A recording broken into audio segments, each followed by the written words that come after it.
Born between 1990 and 1994, you grew up in a window most people your age can feel but not quite name. Your childhood was fully, completely analog. Saturday morning cartoons nobody was live tweeting. Pokemon cards on the playground that nobody photographed. Long afternoons outside in summers that left no digital record of ever having happened. Your childhood photos were taken on film cameras that had to be developed, which meant most moments just weren't captured at all. You got your first phone in middle school, not primary school. You had an AIM away message before you had a profile picture. And you remember, very clearly, what it felt like to simply be unreachable. And then, somewhere between your 12th and 15th birthday, that changed. MySpace in 2003. Facebook opening to everyone in 2006. YouTube launching in 2005, and the iPhone in 2007. And suddenly, as a teenager, while your sense of who you were was still actively being assembled, you were being asked to construct a public version of yourself for an audience that had never existed for any young person before. You are technically a millennial, but you don't fully relate to the millennial story. You remember life before social media in a way the younger half of your decade simply doesn't. And you experience digital life differently, with a specific fatigue, a specific nostalgia, and a relationship to privacy that people born 5 years later cannot quite access because they were never inside what you're remembering. What happened to you wasn't circumstantial, it was developmental, and the psychology of it is more specific than any generational label has come close to capturing. Let's place this properly, because the story of early 90s kids is a story about timing, and to understand it, you have to understand the groups directly on either side. Elder millennials, born 1981 to 1986, came of age entirely before social media existed. They were adults, identities already formed, careers already starting when Facebook launched. They adopted digital life as grown-ups who already knew who they were. Social media was a tool they picked up and learned to use. It didn't shape the formation of their identity because that formation was already complete. Then there are the later 90s kids, born 1995 to 1999. They were 8 and 9 years old when MySpace arrived. Their online self and their offline self grew up simultaneously, from childhood. They don't have a strong memory of a version of themselves that existed entirely before the profile picture, because that version was forming at the same time the profile was. The 1990 to 1994 cohort sits at the exact hinge point between those two experiences, old enough that their foundational self, their humor, their inner world, their closest friendships, was built in private, offline, through a childhood that nobody documented. Young enough that when social media arrived, it arrived precisely during adolescence, the most identity-sensitive developmental window a human being ever passes through. That timing is not a coincidence or a quirk of history. It is the defining psychological fact of this group. The term for what that window represents is identity formation.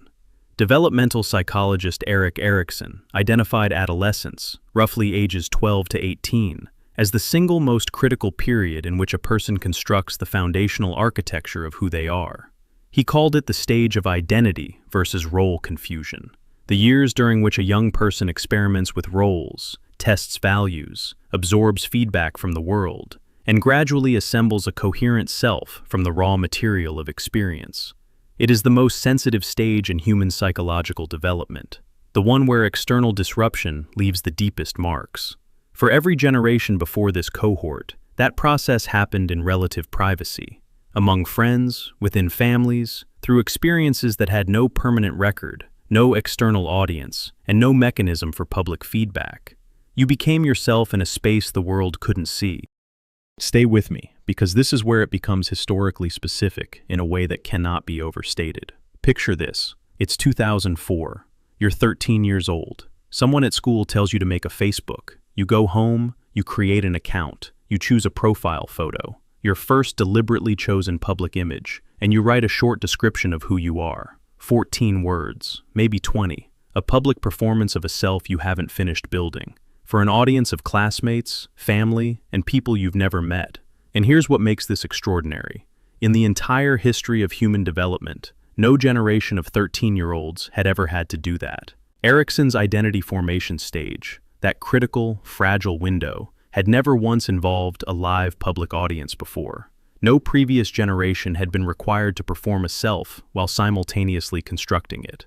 Early 90s, kids were the first, right in the middle of the most vulnerable developmental stage, at the exact moment when the question of who you are is the most open, the most uncertain, and the most easily shaped by what the world reflects back at you. The research documents what that collision produces.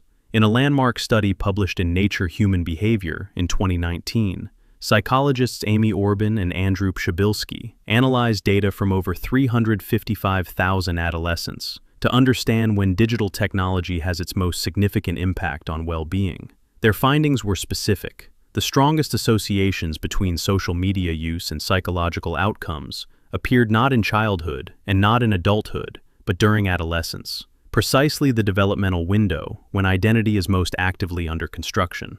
The timing of exposure, their data showed, matters as much as the exposure itself. For early 90s kids, the timing was adolescence, not before it, not after it. Right in the middle of the window, the research identifies as the highest impact period of a human life.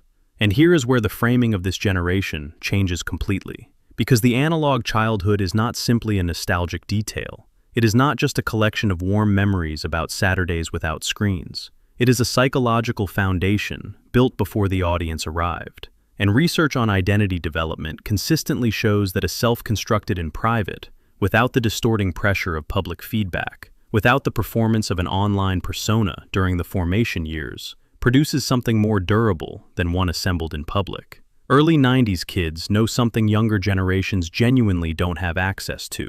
They know what it felt like to exist without an audience. They built an interior life in a space that had no record, no metric, and no mechanism for external validation. That experience doesn't disappear. It creates a specific psychological baseline, a capacity for solitude, a relationship with privacy, a resilience rooted in a sense of self that was formed before the world could grade it. And this is the part nobody talks about. That private childhood is not a loss to be mourned. It is an asset they carry, a foundation that was already in place when the most psychologically demanding communication environment in human history switched on around them. They are not caught between two worlds. They are fluent in both. They can navigate the digital space with genuine competence because they learned it during adolescence, and they can live outside it with genuine ease because they spent their entire childhood there first. There is a generation of people who remember what it felt like to be a child in a world that wasn't watching, who know what a long afternoon looked like when it wasn't content, who understand privacy as a lived experience rather than a setting to be adjusted, who built a version of themselves in a space that left no record, and then stepped, at 13 or 14, into a world that would record everything from that point forward. That generation is the last of its kind.